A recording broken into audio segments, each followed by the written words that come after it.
नमस्कार छात्रों। छठी कड़ी में हम जो कविता देख रहे थे, कविता का शीर्षक है सच हम नहीं, सच तुम नहीं। इस रचना के रचनाकार डॉक्टर जगदीश गुप्त है। कल हमने 3 कड़ियों के बारे में उसका भावार्थ जो होता है, उस भावार्थ को देख लिया। कवि ने अपनी इस नई कविता में कवि संघर्ष को ही जीवन की सच्चाई मानते हैं। सच्चा मनुष्य वही है जो कठिनाइयों से घबराकर, मुसीबतों से डरकर न कभी झुके न कभी रुके, परिस्थितियों से हार न माने, राह में चाहे फूल मिले या शूल मिले, वो चलता रहे, क्योंकि जिंदगी सहज चलने का नाम नहीं है, बल्कि लिख से हटकर चलने का नाम है। हमें अपनी क्षमताओं को स्वयं ही पहचाननी होगी। राह में भटक कर भी मंजिल अवश्य मिलेगी। भीतर बाहर से एक सा रहना ही आदर्श है। हमें अपने दुखों को पहचानना होगा, अपने आंसू स्वयं पूछने होंगे तथा स्वयं योद्धा बनना होगा। जीवन संघर्ष की यही कहानी है। यह कवि डॉक्टर जगदीश गुप्त जी ने प्रस्तुत काव्य पंक्तियों के माध्यम से बताया है। तो अगली जो रचना है, उस रचना के माध्यम से अगली कड़ी को हम देख लेते हैं। तो कवि कहते हैं कि अपने हृदय हृदय का सत्य अपने आप हमको खोजना, अपने नयन की नीर अपने आप हमको पूछना। आकाश सुख सुख देगा नहीं, धरती पसीजी है कहीं, हर एक राही को भटक कर ही दिशा मिलती रही। सच हम नहीं, सच तुम नहीं। यहाँ पर जो पसीजा शब्द का अर्थ है, वे मन में दया का भाव है। तो कवि ने प्रस्तुत काव्य पंक्तियों के माध्यम से यहाँ पर बताने की कोशिश की है। कवि कहते हैं कि हमें अपने हृदय की सच्चाई को स्वयं खोजना है, अर्थात अपना मार्गदर्शन खुद करना है, अपनी सहायता करनी है। दूसरा कोई हमारे मन की बात समझने या हमारी सहायता करने नहीं आएगा। दुख के समय हम स्वयं को सांत्वना खुद ही देनी है, अपनी आंखों के आंसुओं को खुद ही पोंछना है। आकाश ने भी आज तक किसी के आंखों को पोंछकर उसको सुख नहीं दिया है, और न तो धरती धरती किसी के दुख को देखकर सींची है।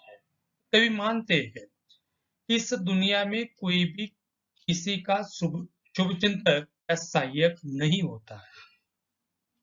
इस जीवन में हर व्यक्ति को भटकना पड़ता है, और भटकते रहने से ही मंजिल प्राप्त होती है। अर्थात आत्मनिर्भर बनकर प्रयास करते रहने से ही हम कभी न कभी तो अपने लक्ष्य की तरफ जाने वाली राह तक पहुंच जाते हैं। कवि गुप्त जी का मानना है।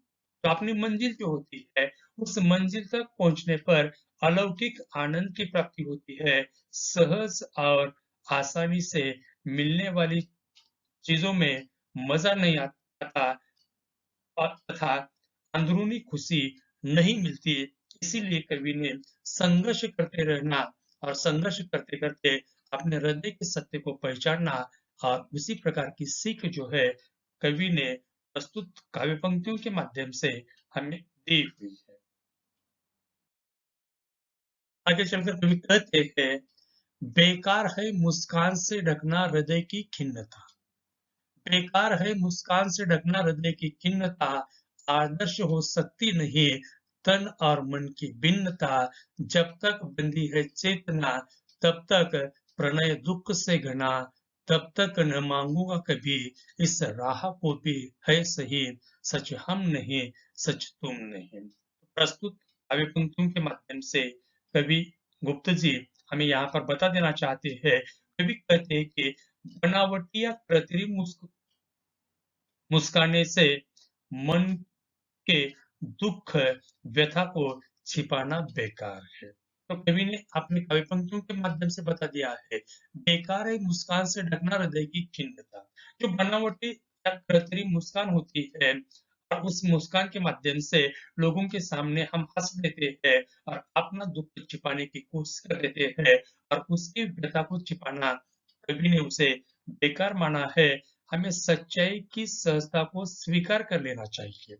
जो सही है, जो सच्चाई है, उसे हमें स्वीकार कर लेना है और उसे छिपाने की आवश्यकता नहीं है। ये कवि गुप्त जी ने बता दिया है। मनुष्य को अपनी पीड़ा को कभी नहीं छिपाना चाहिए। ये कवि गुप्त जी कहते हैं, उत्तम और श्रेष्ठ वही होता है जिनके मन में, तन में मेल मेल हो, समानता हो। तो कवि ने यहाँ पर उत्तम व्यक्ति या श्रेष्ठ व्यक्ति उसे माना है कि जिसके मन में, जिसके तन में मेल हो और समानता हो, वही व्यक्ति उत्तम होता है। मन में कुछ और हो, मन में कुछ और होना और चेहरे पर कुछ और दिखाना उचित नहीं है। हमें इस कटु सत्य को स्वीकार कर लेना चाहिए। जब तक मैं जीवित जीवित है और तब तक मेरा साथी दुःख ही दुःख है। दुःख तो हमारे जीवन का अभिन्न अंग है। तो कवि ने जो कठिनाइयाँ है, जीवन में आने वाला जो भी दुःख है, वे हमारे अंग का एक अभिन्न घटक के रूप में कवि ने उसे देखा है। दुःख तो हमारे जीवन का अभिन्न अंग माना है और उसके बिना जीवन संभव नहीं है और फिर भी मनुष्य सुख पाने की लालसा में सदैव प्रवासरत रहते हैं। ये कवि गुप्त जी ने काव्य पंक्तियों के माध्यम से बताने की कोशिश की है। कवि कहते हैं कि परिस्थितियाँ कैसी भी हो, जीवन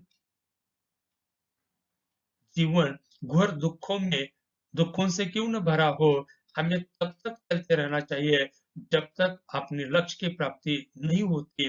संघर्ष करने वाला ही जीवन के लक्ष्य को प्राप्त कर सकता है। कवि डॉक्टर जगदीश चंद्र गुप्त जी ने प्रस्तुत काव्य पंक्तियों के माध्यम से हमें बताने की कोशिश की है और मनुष्य को अपना जो भी लक्ष्य होता है, अपना जो भी ध्येय होता है, उस ध्येय को पाने के लिए, उस लक्ष्य को पाने के लिए जीवन के माध्यम से संघर्ष करना है और संघर्ष के साथ आगे बढ़ने के लिए यहाँ पर हमें प्रेरणा दी है। कवि डॉक्टर जगदीश गुप्त जी के माध्यम से उनकी काव्य पंक्तियों का भावार्थ जो है यहाँ पर बताया जाता है। तो काव्य पंक्तियाँ जो है यहाँ पर पूरी हो चुकी है और उसका भावार्थ आपकी समझ में आया होगा। ये जानकर हम आगे चलते हैं। तो आगे जो स्वाध्याय दिया गया है देख लेंगे। यहाँ पर आकलन के लिए स्वाध्याय दिया है। उसमें प्रश्न पहला कविता की पंक्तियां पूर्ण कीजिए। जो भी पाठ काव्य पंक्तियों में आई हुई कविता है, उस कविता की पंक्तियों को पूरा करने के लिए यहाँ पर स्वाध्याय के माध्यम से कहा गया है। उसमें जो पहला आता है वे है बेकार है मुस्कान से ढकना। तो आगे रिक्त स्थान दिया हुआ है, तो वहां पर हमें अपनी काव्य पंक्तियों के माध्यम से उसे पूरा करना है। तो उसका उत्तर इस प्रकार से आता है कि बेकार है मुस्कान से ढकना हृदय की खिन्नता। तो पहले में हृदय की खिन्नता रिक्त स्थानों के माध्यम से वहां पर हमें लिखना है। दूसरा है आदर्श नहीं हो सकती। दूसरा आदर्श नहीं हो सकती तन और मन की भिन्नता। तन और मन की जो भिन्नता है आदर्श नहीं हो सकती। इस प्रकार उसका रिक्त स्थान वहां पर पूरा किया जाता है। तीसरा है अपने हृदय का सत्य, अपने आप हमको खोजना। तो अपने हृदय का सत्य आगे रिक्त स्थानों में लिखना है कि अपने आप हमको खोजना। इस प्रकार आता है और आखिरी जो चौथा रिक्त स्थान दिया गया है, आपने नयन का नीर, नयन इसका मतलब आंखें, तो आपने नयन का नीर, तो आगे आता है अपने आप हमको पोंछना।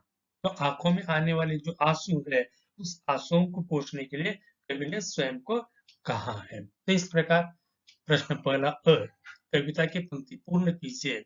आप उसे अपनी किताब के माध्यम से पूरा करने की कोशिश कीजिए। अगला जो है लिखिए। तो यहाँ पर काव्य पंक्तियों की कुछ कड़ी दी हुई है। उसमें जो पहला दिया है जीवन यही है। तो जीवन किसे कहा गया है? जिसने मरण को भी लिया हो जीत।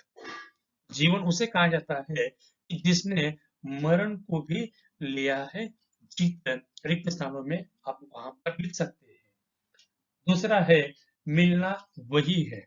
मिलना वही इसका मतलब जो है वहां पर उस काव्य पंक्तियों को पूरा करते समय जो मोड़ दे मझधार को, मिलना वही है, तो उसका रिक्त स्थान में लिखना है कि जो मोड़ दे मझधार को। मझधार इसका मतलब जो है नदी के बीच की धारा, उसे मझधार कहा जाता है। तो उसी प्रकार हमें अपनी कृतियां पूर्ण करते हुए उस स्वाध्याय को पूरा करना है।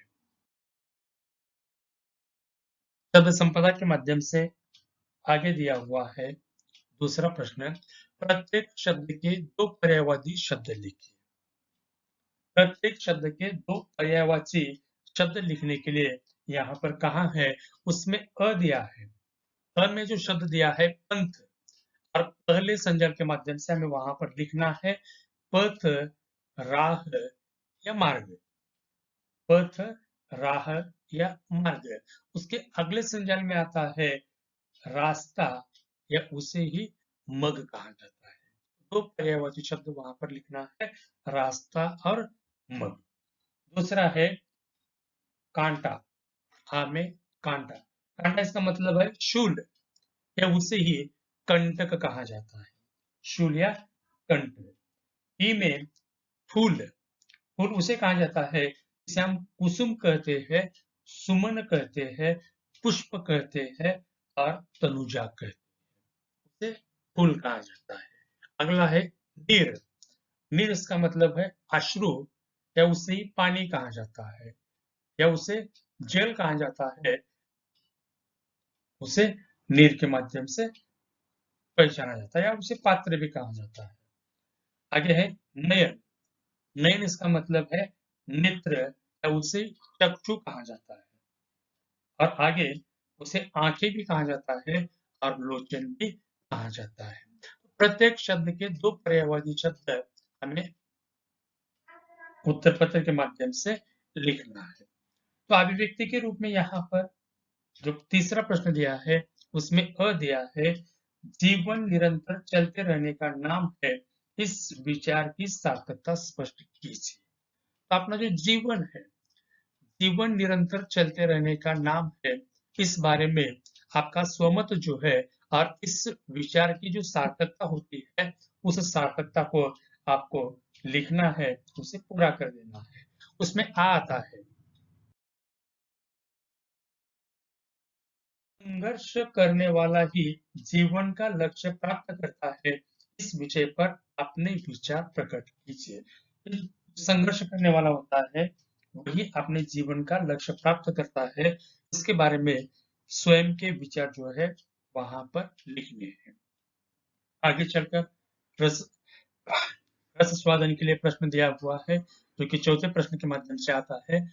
आंसुओं को पूछकर अपनी क्षमताओं को पहचानना ही जीवन है, इस सच्चाई को समझाते हुए कविता का रस स्वादन कीजिए। तो कविता में आई हुई जो काव्य पंक्तियां है, आंसुओं को पूछकर अपनी क्षमताओं को पहचानना ही जीवन है, इस काव्य पंक्तियों में जो भी सच्चाई है उस सच्चाई का रस स्वादन के माध्यम से कवि का नाम, कविता का नाम, उसी के साथ-साथ आपको कविता क्यों पसंद आई है, कविता का केंद्र क्या है, ये सारी जानकारी जो है रस स्वादन के माध्यम से हमें देनी है। तो साहित्य संबंधी सामान्य ज्ञान की ओर कुछ जानकारी दी गई है।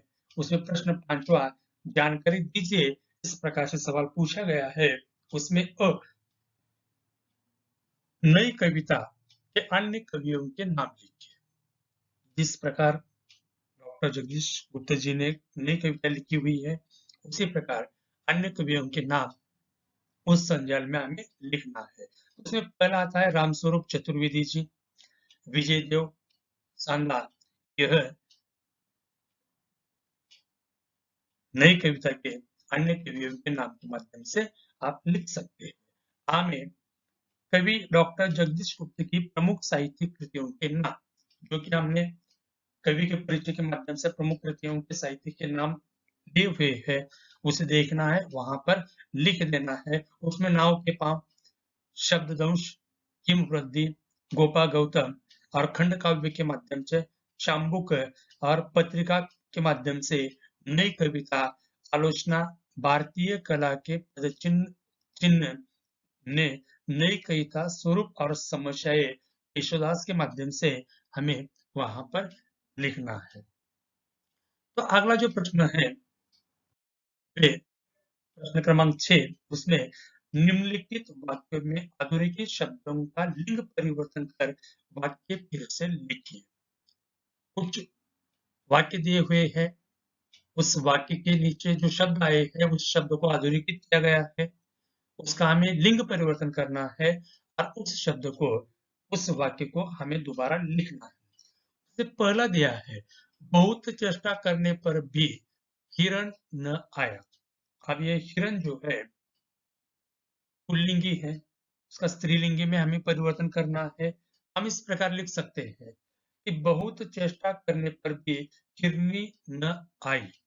इस प्रकार उस वाक्य को हम पूरा कर सकते हैं। दूसरा वाक्य है, सिद्धस्थ लेखिका बनना ही उसका एकमात्र सपना था। यहाँ पर लेखिका के नीचे अंडरलाइन किया हुआ है, तो यहाँ पर हम इस प्रकार लिख सकते हैं कि लेखिका यह स्त्रीलिंगी है और हमें उसका पुल्लिंगी में परिवर्तन करना है। तो सिद्धहस्त लेखक बनना ही उसका एकमात्र सपना था। इस प्रकार उस वाक्य को हम पूरा कर सकते हैं। तीसरा वाक्य है, तुम एक समझदार लड़की हो। तो यहाँ पर लड़की स्त्रीलिंगी है, तो यहाँ पर हमें पुल्लिंगी में परिवर्तन करना है। तुम एक समझदार लड़के हो, इस प्रकार से वाक्य आता है। मैं पहली बार आज वृद्धाश्रम में मौसी से मिलने आया था। तो उसका लिंग परिवर्तन इस प्रकार से होता है, मैं पहली बार वृद्धाश्रम में मौसा जी से मिलने आया था। इस प्रकार से किया जाता है। अगला जो पांचवा है, तुम्हारे जैसा पुत्र भगवान सबको दे। तो इसका लिंग परिवर्तन, तुम्हारे जैसी पुत्री भगवान सबको दे। इस प्रकार से उसका लिंग परिवर्तन हो सकता है। छठा जो है, साधु की विद्वता की धाक दूर दूर तक फैल गई थी। यहाँ पर साधु के माध्यम से उसका लिंग परिवर्तन करना है। इस प्रकार से आता है कि साध्वी की विद्वता की धाक दूर दूर तक फैल गई थी। इस प्रकार से हम लिख सकते हैं। सांत्वा है, बूढ़े मर गए। तो उसमें बूढ़े की जगह पर बुढ़िया आती है, तो बुढ़िया मर गई। इस प्रकार से हम उसे लिख सकते हैं, बुढ़ियाएं मर गई। इस प्रकार से लिख सकते हैं। आठवां है, वह एक 10 वर्ष का बच्चा छोड़ा गया। तो उसे हम इस प्रकार से लिख सकते हैं, वह 10 वर्ष की बच्ची छोड़ी गई। अगला है, तुम्हारा मौसेरा भाई काफी मांगने पहुंचा था। तुम्हारा मौसेरा भाई माफी मांगने पहुंचा था। तो यहाँ पर ऐसा लिख सकते हैं कि तुम्हारी मौसेरी बहन माफी मांगने पहुंची थी। इस प्रकार से हम उस वाक्य को पूरा कर सकते हैं। और आखिरी वाक्य है, एक अच्छी सहेली के नाते तुम उसकी पारिवारिक पृष्ठभूमि का अध्ययन करो। तो इसका लिंग परिवर्तन हम इस प्रकार से कर सकते हैं, एक अच्छे मित्र के, सहेली की जगह पर मित्र, एक अच्छे मित्र के नाते तुम उसके पारिवारिक पृष्ठभूमि का अध्ययन करो। इस प्रकार से जो भी स्वाध्याय होते हैं, कृति करने के लिए कहा जाता है, उस कृति को, उस स्वाध्याय को हमें इस काव्य पंक्तियों का आधार लेते हुए पूरा करना है। आशा है कि आपको जो तीसरी पद्य कविता है, सच तुम नहीं, सच सच हम नहीं, सच तुम नहीं, डॉक्टर जगदीश गुप्त जी लिखित जो कविता है वे आपकी समझ में आई होगी। उम्मीद करता हूँ, आशा करता हूँ, और उसी के साथ साथ आप इसका अध्ययन करिए। और कुछ कठिनाई या कुछ बाधा हो तो आप पूछ सकते हैं।